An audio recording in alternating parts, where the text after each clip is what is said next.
This is Mike Quinlan along with Jason Miller. We're up here on our Thursday night practice, Jason, getting ready for a playoff game. And what's Playoffs?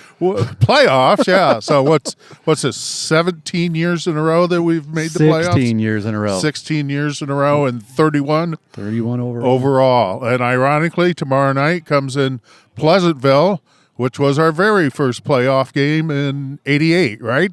And the funny thing, I was looking back to see how close it was to the actual day that game was played. Yeah.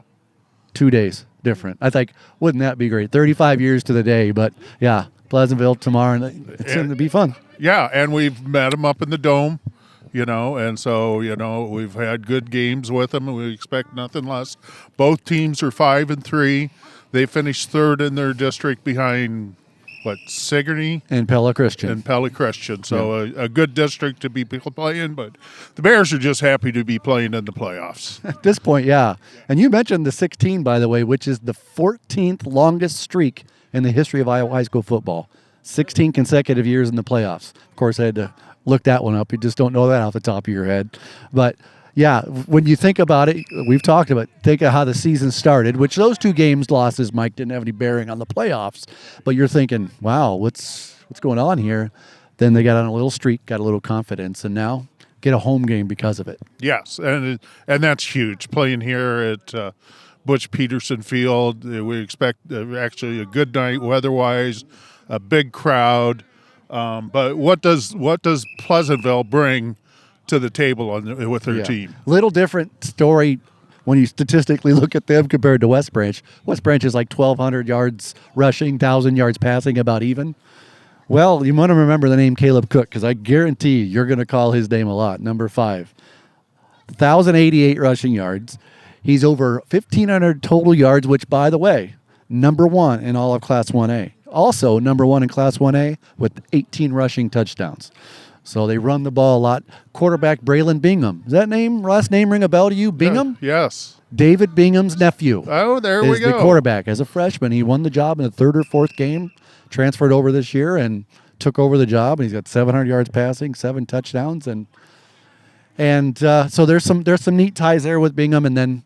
But Caleb Cook's the guy you're going to watch out for. Well, and one of the keys to West Branch is obviously going to be how healthy they are. I mean, we could see Zach Capper sitting up here in street clothes, but hopefully we'll have Reese Trepanier back to full strength because he wasn't able to go both ways last week. Yeah, he was talking about how, it was good conditioning for him, though, last week. So he's been practicing all week long, and tough. He's a tough kid, so he's going to tough through it, and he'll be fine. He'll play football. He's just one of those guys. He talked about Capper. I was talking to him today, and he's getting some good words from the doctors, and they're encouraged with his progress so far. So that's good to hear. Well, and one thing about playoffs is experience really does count, and the fact that the Bears have been here before and played 4 games in the playoffs, got up to the Dome last year. Yeah. So that's going to carry over a lot for the Bears team. And you know what? I think a lot of this time of year, a lot of the messages from the former coach are going to come to the coaches that are back with the staff this year. Though a lot of the kids will remember a lot of those messages that you always thought were maybe when you're a kid are somewhat cheesy when you would hear Coach Peters say them. But I tell you what, they ring true. Like the smash mouth football. We just talked about Pleasantville, how much they run. West Branch is going to have to be a very physical football team to stop them, and they're going to have to play smash mouth to win. Yes, and so we look forward to tomorrow night, 7 o'clock kickoff. Bears hosting the Pleasantville Trojans up here at Oliphant Street Field. So if you can't make it up here, tune into the Bearcast.